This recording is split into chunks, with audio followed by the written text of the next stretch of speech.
1 ରୁ 9 ଭିତରେ ଯେକୌଣସି ସଂଖ୍ୟା ରଖି ସଂଖ୍ୟା ଭିତରେ ଗଣନା କରିପାରିବା। ଏପରି ଆମର ସଂଖ୍ୟା ଭିତରେ କୁହନ୍ତୁ ଏକ ବିଶିଷ୍ଟ ସଂଖ୍ୟା ଆମେ ସେଟାକୁ କରିକି ଦେଖିବା। 7 ରେ କେତେ କରିବା?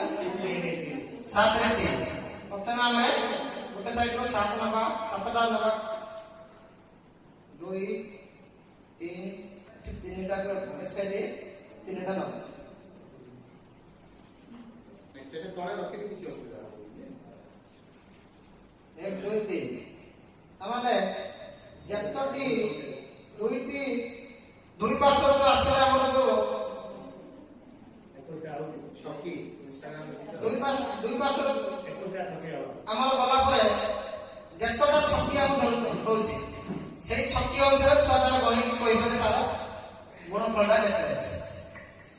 1 2 3 4 5 6 7 8 9 10 11 12 13 14 15 16 17 18 19 20 ଏবার ସେ କମ୍ପ୍ଲିଟ ରେ ସେ ଗୁଣଫଳ କରିବ।